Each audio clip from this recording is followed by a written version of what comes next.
The preceding program was paid broadcast. Any ideas, comments, and opinion expressed by the program hosts do not necessarily reflect the views and opinion of the station. The program and its producers are not affiliated with the station. Muli, isang mapagpalang hapon po sa ating lahat. Tayo po ay pumupuri at nagpapasalamat sa ating Panginoon sa panibagong pagkakataon na mabigyan po tayo ng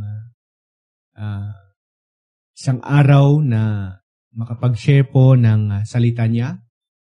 Today is March 20, 2026 and we praise God for His unfailing love, for His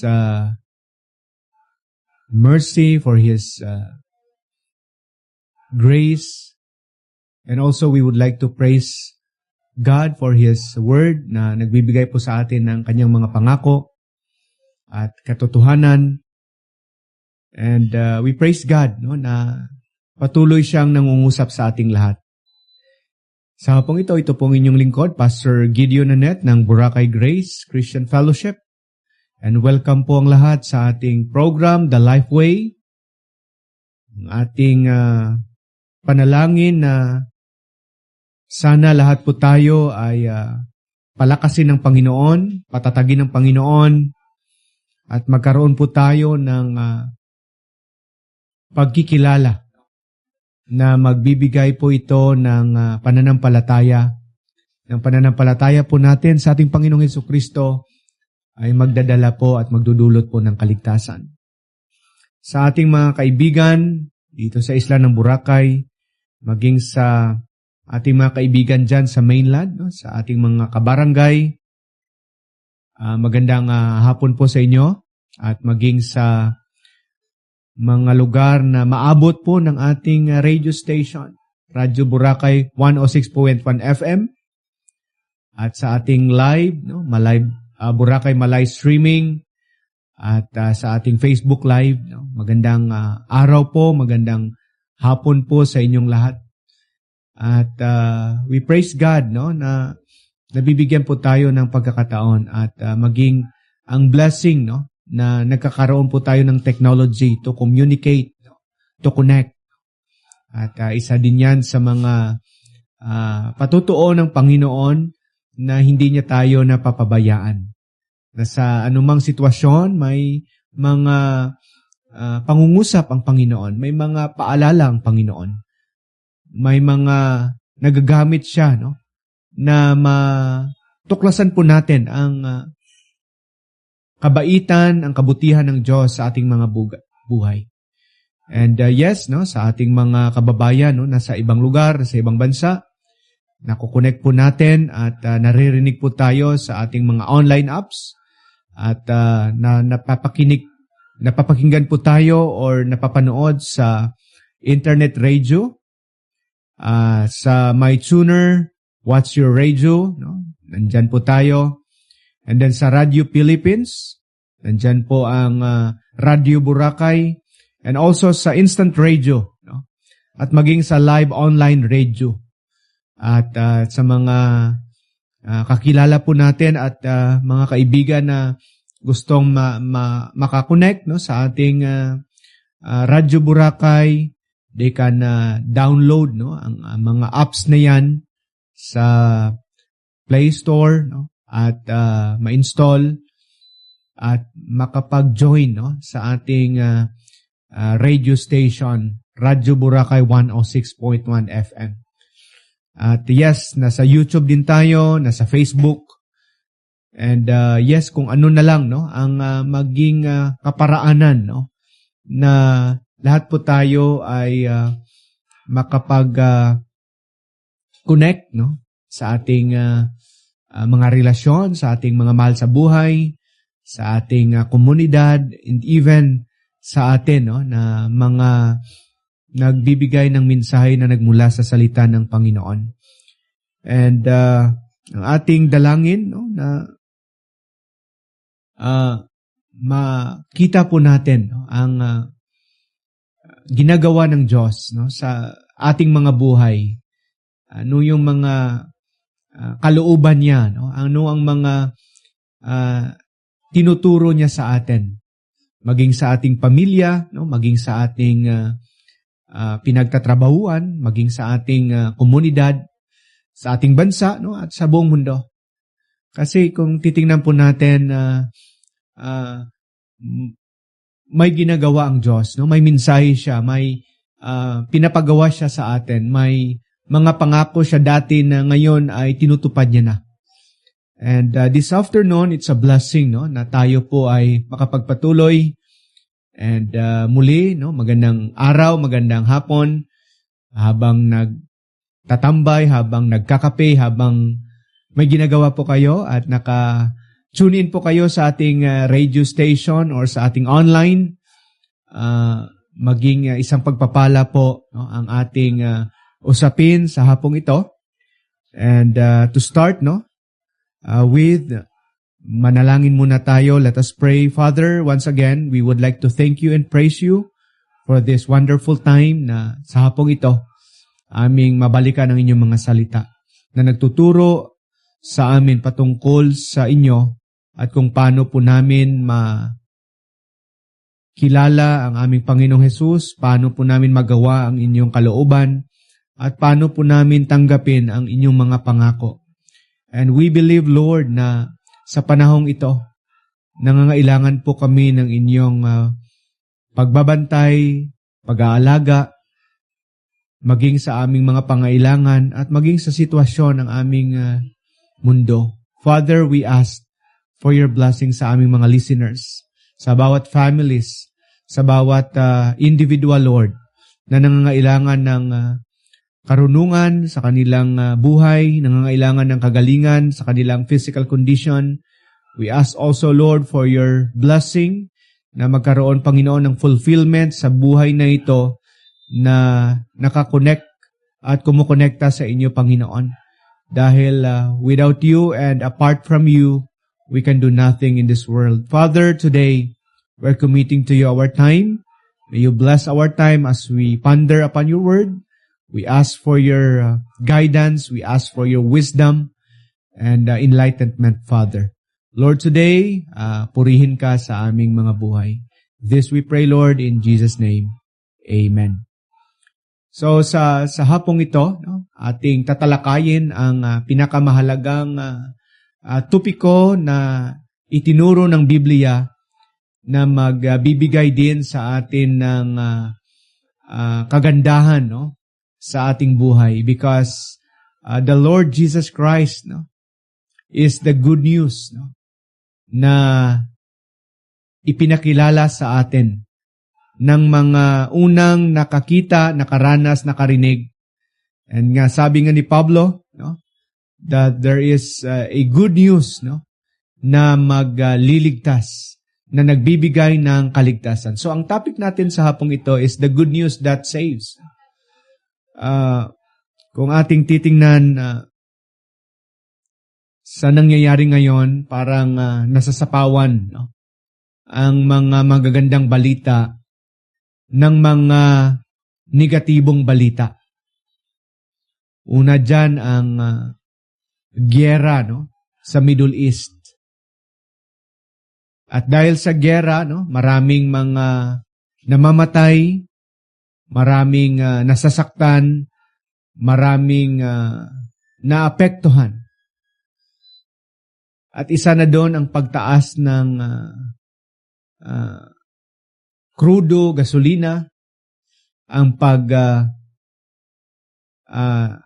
pagka-stranded ng ating mga kababayan, ang pagmahalan ng pamasahe, pagmahalan ng presyo.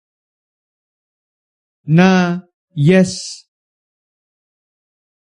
may mga magagandang nangyayari, may mga magagandang balita, pero nakatuon tayo sa mga bad news or sa mga negative news.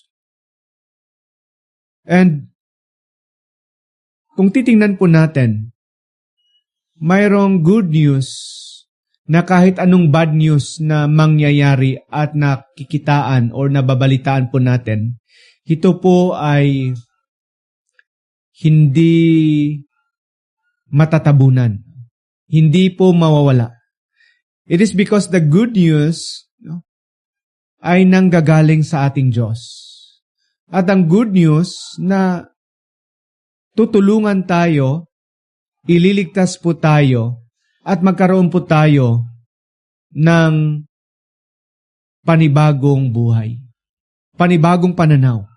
Na sa kabila ng mga physical situation, temporary happenings, mangingibabaw pa rin ang good news na ibinigay ng Diyos sa pamagitan ng ating Panginoong Hesukristo na isinulat ni Pablo at naipasa po sa atin at ngayon sa ating kapanahunan patuloy na nangungusap sa bawat tahanan, sa bawat individual, sa bawat isa sa atin. That's why ito po yung reason kung bakit mayroong programa po tayo, The Life Way. Mayroong mga taong nagpipreach online 24/7, every day. It is because of that good news. Because the only good news that saves is the good news that the Lord Jesus Christ is our God at naging isang tagapagligtas. Siya po ay nagkatawang tao at namatay sa cross at muling nabuhay. So sabi po dito ni Paul sa 1 Corinthians chapter 15, And now I want to remind you, my friends, of the good news which I preached to you, which you received, and on which your faith stands firm. That is the gospel, the message that I preached to you. You are saved by the gospel if you hold firmly to it, unless it was for nothing that you believe. I passed on to you what I received, which is of the greatest importance, that Christ died for our sins, as written in the scripture, that He was buried, and that He was raised to life 3 days later, as written in the scriptures. Ito po ang pinakasentro at ang rason kung bakit tinawag po itong magandang balita. It is because this good news ay ang ating kaligtasan. Ang makapagligtas sa ating lahat. And ito po ang in-emphasize ni Pablo on verse 3. Sabi niya, I pass on to you what I received, which is of the greatest importance. Palagi nating nasasabi na ang Diyos po ay may akda ng lahat. Siya po ang tagapaglikha, nagmamay-ari. At even ang ating condition, situation, ay nakasalalay sa Kanya. Na siya lang po ang makapagbigay ng solusyon sa ating mga problema. And one of the main problem na kinakaharap ng tao is ang ating pagiging makasalanan. Ang ating kasalanan sa harapan ng Panginoon. Dahil sa kasalanan, sabi nga ni Pablo, nagkaroon po tayo ng kamatayan. At dahil sa kamatayan, magkakaroon po tayo ng kaparusahan. At hindi lang po basta-basta na kaparusahan po ito, kundi walang hanggang kaparusahan. And the only person na makaligtas po sa atin, makatulong po sa atin, walang iba kundi si Hesukristo. And this is the gospel. Jesus is the gospel. And because of the Lord Jesus Christ, mayroong good news. Good news na magbibigay po sa atin ng pag-asa. Binigyan po ito ng clarity ni Pablo at dinefine niya kung ano yung gospel. The gospel is the Lord Jesus Christ. Christ Himself. Bakit naging good news? Because siya po ang nagbayad ng ating mga kasalanan. Siya po ang namatay sa cross. Siya po ang nagdusa, siya po ang nagpasan, siya po ang tumanggap ng ating kaparusahan. Doon sa cross, Christ died for our sin. Kung balikan po natin ang katotohanan ito, sabi ng Panginoon sa kay Adan at saka kay Eva, huwag niyong kainin ang prutas, the tree of knowledge, of good and evil, because the moment you will eat, you will surely die. At nagkaroon ng kamatayan ng tao. Kung specify po natin 3 kinds of death, ang naranasan at mararanasan ng tao. Dahil sa kanyang paglapas, sa kanyang hindi pagsunod, nagkaroon po tayo ng spiritual death. Nasira yung ating relasyon sa Kanya. May reliyon, kumbaga may reliyon po tayo pero wala tayong relasyon. Dahil ang makapagbigay ng relasyon si Jesus. Ipinanganak tayo sa mundong ito na makasalanan. Yes, na ipamana natin ang reliyon ng ating mga magulang, but spiritually speaking, we need Christ. We need His Word. We need to believe on Him. Kung walang pananampalataya, walang salita ng Diyos, hindi po natin mararanasan ang spiritual life. Yes, because of our sin, we are spiritually dead. Wala tayong relasyon. At dahil nagkasala po tayo, ang pangalawang kamatayan, ito po ang tinuturo ng Biblia. We will experience physical death. We will experience the separation of our body and soul. Yun yung explanation, na ang katawang lupa po natin ay babalik sa alikabok at yung ating espiritu at kaluluwa ay haharap sa Diyos sa paghuhusga. At ang makakatulong po sa atin ay ang Panginoong Hesukristo.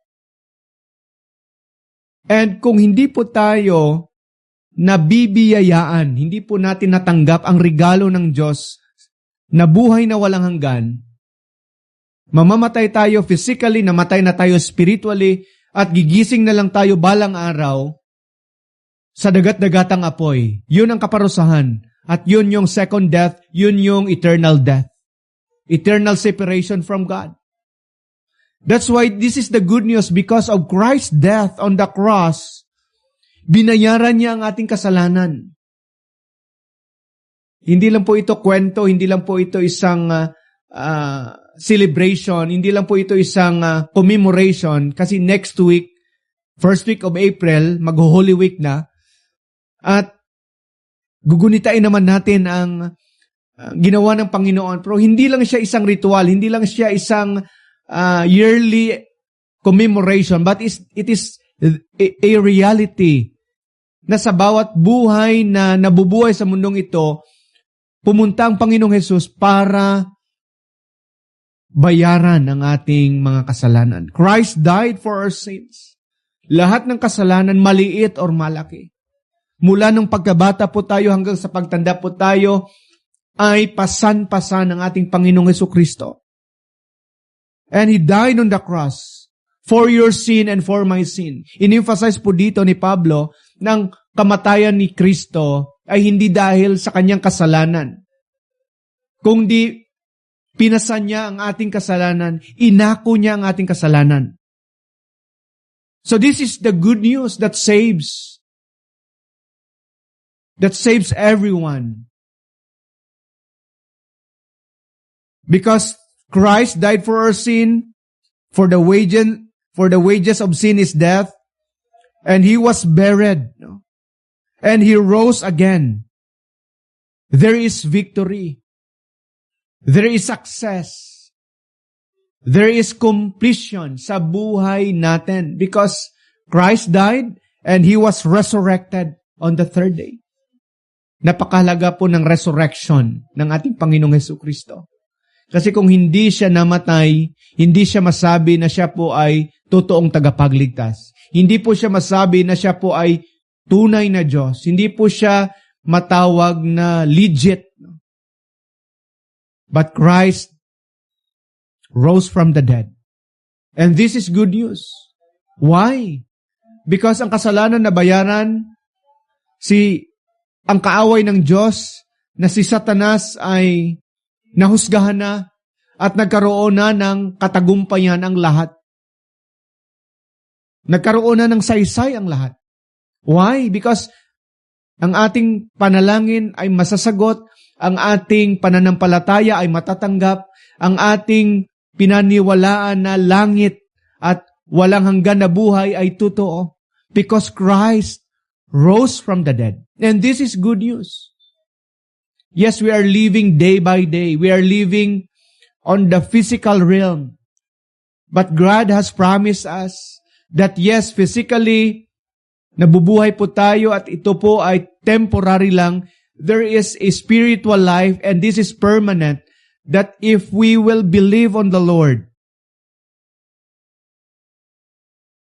we shall be saved. At yun ang sinabi niya sa verse 1. The good news that Paul preached at ang mga taong nakarinig nito ay kanilang napakinggan, napaniwalaan. They believe on the Lord. They believe on the Lord. They believe that Jesus is the Son of God. They believe that Christ died on the cross. They believe that Christ rose from the dead. And He is eternally working sa bawat buhay. And they receive the truth with all their hearts. Yun yung sinulatan ni Pablo. And they stand hanggang sa katapusan. Yun yung pinanghahawakan. Kasi may mga taong hindi naniniwala. Hindi lang po sila naniniwala kundi kumukontra pa sila sa mga pangako at sa ginawa ng Panginoon. Yung iba hindi lang kumukontra kundi nilalabanan nila ang katotohanan that there is no resurrection, there is no real Jesus, that the promise of His second coming is not true, and we can live our lives on our own. Yun yung prinsipyo na sabi nila, eat, drink, and be merry, for tomorrow we will die. And then tapos na ang lahat. But hindi ganon ang tinuturo ng Biblia. Lahat po tayo ay binigyan ng buhay. Nagkasala po tayo sa harapan ng Diyos. Binigyan niya tayo ng pagkakataon na kilalanin at sundin ang ating Panginoong Hesus. At balang araw, darating ang panahon na haharap po tayo, huhusgahan po tayo ng Diyos sa ating buhay. At magkakaroon ng accounting. Magkakaroon ng buhay na mananagot po tayo sa harapan ng Diyos. So they believe, they receive, and they stand on it. Sabi niya, that is the gospel, the message that I preach to you. You are saved by the gospel. And then, sabi niya, if you hold firmly, unless it was for nothing, but you believe. So, ang kaligtasan ay nakasalalay sa ating Panginoong Hesukristo. Sa lahat ng tao, sa lahat ng mga binibigyan ng pagkakataon ng Panginoon, anumang nationality, walang pinipili ang Diyos. Mapa-Christian, mapa-Muslim, mapa-Buddhist, mapa-Hindus, mapa-Atheist,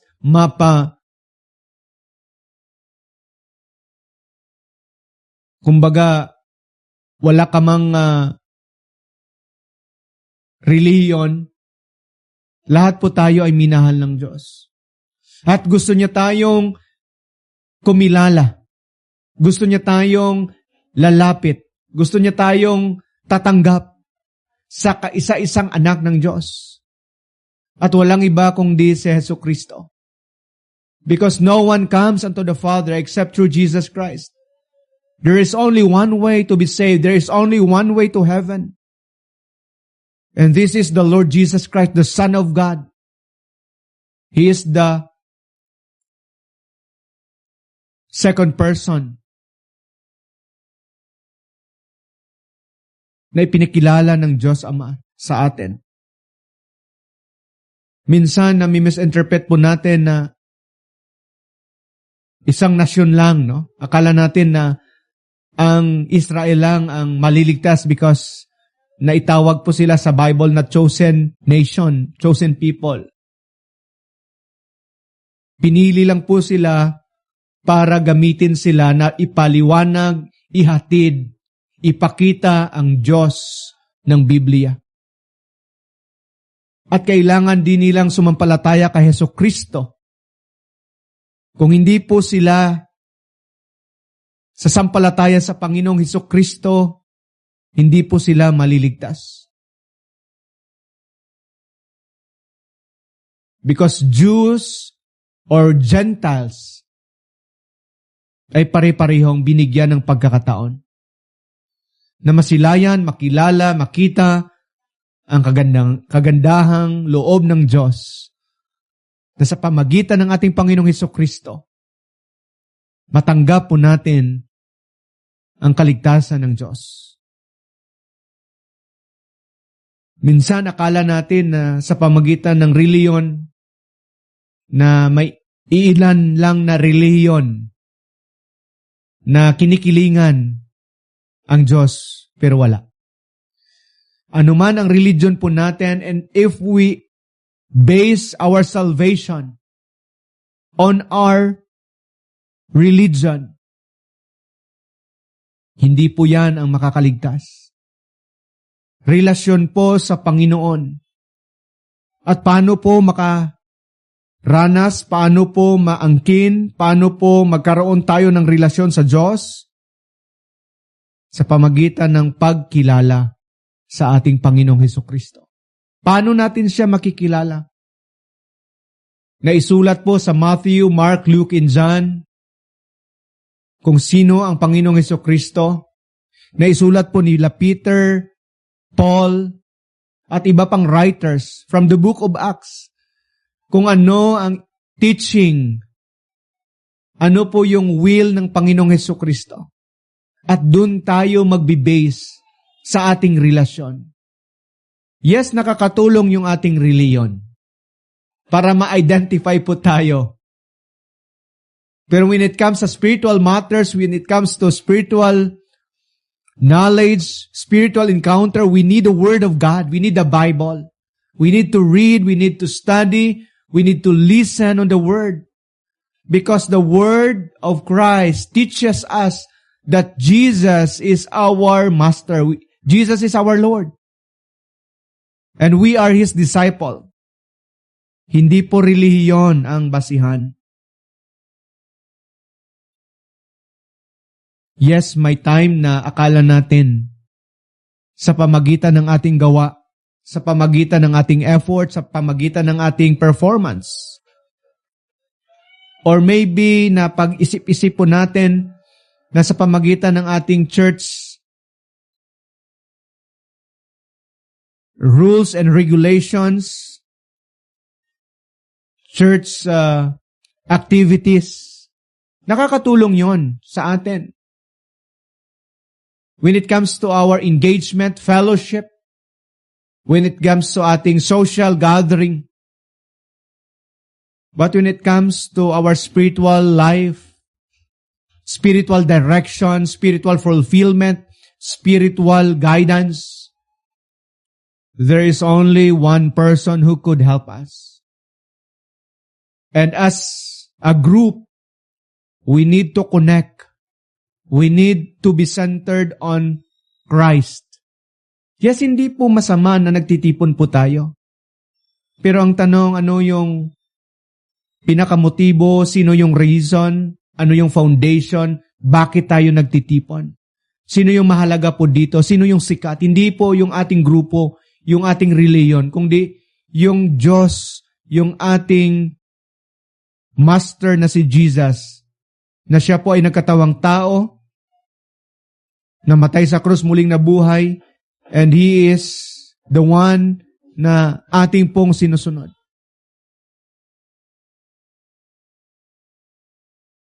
So, nasa Biblia po, at itinuro niya ang kanyang kaparaanan, ang kanyang kalooban.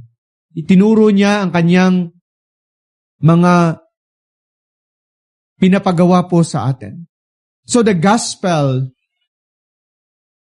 who is the Lord Jesus Christ, save us. And sabi nga ni Pablo, the gospel is an expression of God's love for us.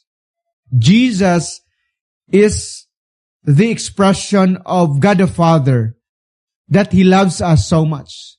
As John 3:16 says, for God so loved the world that He gave His only begotten Son. Paul said on Romans 5:8, but God commendeth His love toward us, and that while we were yet sinners, Christ died for us. So it is always motivated, founded sa pagmamahal ng Diyos. That's why it is good news, because it was based on the love. The love of God, the love of the Father, the love of the Son, the love of the Holy Spirit to you and to me. And His love is limitless. Kahit ano yung sitwasyon po natin, ano yung mga nagawa po nating kasalanan, ano yung pinagdadaanan po natin, hindi yun humahadlang na hindi tayo na mahalin ng Panginoon. That's why yung pagmamahal niya is mapagligtas or mapagbagong pagmamahal. That's why kung titingnan po natin, the gospel is the Lord Jesus Christ, and this gospel was the expression of God's love to us.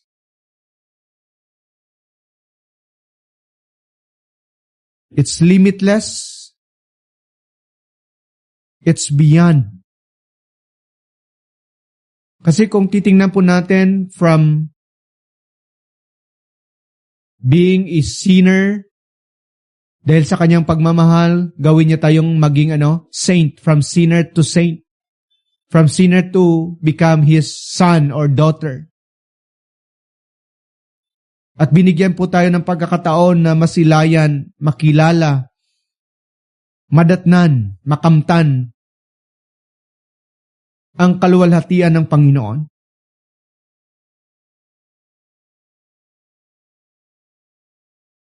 That's why this afternoon, it is our prayer and desire that you need to believe on the gospel. You need to believe and receive the gospel. And we need to stand on the gospel, the good news. Because ito po yung nagbigay ng kaligtasan, kalakasan, at gabay sa atin. Sino? Si Jesus Kristo. Why? Kung i-personalize po natin dito, ang mensahe ni Jesus sa ating buhay, binayaran niya ang ating mga kasalanan, ang ating utang, nilabanan niya ang kamatayan, inako niya ang kaparusahan. Imbis na impyerno yung direksyon, langit ang ipinalit niya. Dati hindi tayo maging anak ng Diyos, but because of Jesus Christ, naging anak tayo ng Diyos or maging anak ka ng Diyos.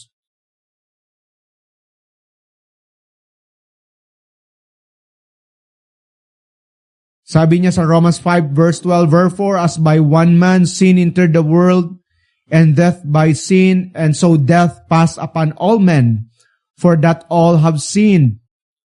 But by the death of Jesus, God made us alive." It means, binigyan niya tayo ng pagkakataon na maranasan na imbis tayo yung parusahan, imbis tayo yung magdusa, ibinigay niya sa atin ang opposite. Maganda ang kinalalagyan. Maganda ang mararanasan. Inako ni Jesus ang ating mga kasalanan, napatulo ang kanyang dugo, umiyak, nagdusa, nasaktan, at namatay doon sa cross. At yun ang ating kaligtasan. And because of that, there is forgiveness. There is freedom. There is victory. And now, there is salvation. There is eternal life. There is heaven. And there is a promise that He said, "I will never leave you nor forsake you." And it changed our destiny. So mga kaibigan, as we end on this message, Jesus Christ is the good news. He is the one that can save us. He is the one na makapagbigay ng kaligtasan sa buhay mo. And this is a permanent salvation. That it will change our perspective, our lives. It will change our mindset. It will change our lifestyle. It will change our view of God. And it will change our service, our worship. It will change our worship. It will change our passion. At higit sa lahat, it will change our destiny. And makita po natin na sa panahon natin ngayon, nangyayari na yung mga sinabi ng Panginoon, that in the last days, perilous times shall come. But the good news is, nananawagan ng Panginoon, bago man dumating ang katapusan ng mundo, na mangyari na ang lahat ng mga nasabi niya sa kanyang mga salita. Yun yung prophecy. He is calling everyone to repent from their sin. He is calling sa lahat, sa ating lahat, na talikuran na natin ang ating mga makasalanang pamumuhay at magbalik loob sa Diyos at kilalanin ang paghahari ni Jesucristo sa ating buhay. At susundin siya at hihintayin ang kanyang paghahari, ang kanyang pagbabalik. Because sooner or later, Jesus will come again and He will judge the world. He will judge all the living creature. And He will save His people. He will save those people who believe on Him, who receive Him, who stand for Him. Those people who loves the Lord Jesus Christ. At kung gusto mo mapasama, why not gumawa ka ngayon ng desisyon na tanggapin mo si Jesus sa buhay mo? Kung gusto mong kilalanin, gusto mong maligtas, gusto mong bumalik na sa Panginoon Jesus, why not gumawa ka ng desisyon sa buhay mo? Tatanggapin at kilalanin si Jesus bilang Diyos at tagapagligtas ng iyong buhay. After kang gumawa ng desisyon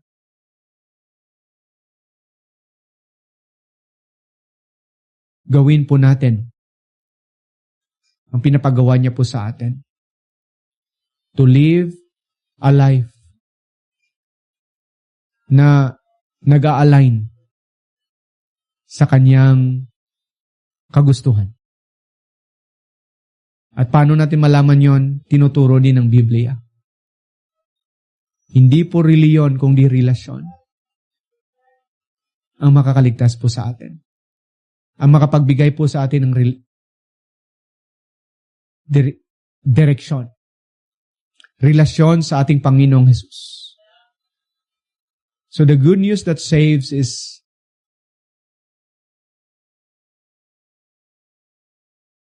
the Lord Jesus Christ.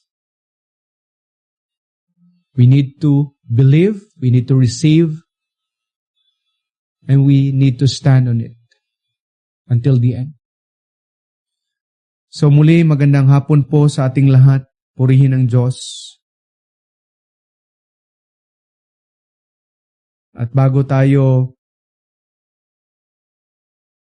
magtapos, no? May gusto lang po tayong batiin ng magandang hapon, no?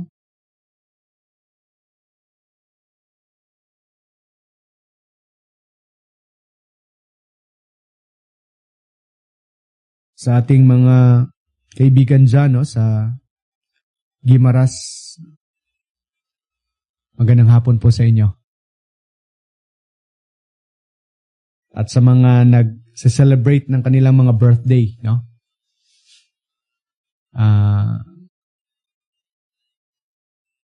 Maligayang kaarawan po sa inyo. At ang ating panalangin na patuloy po kayong pagpalain ng ating Panginoon.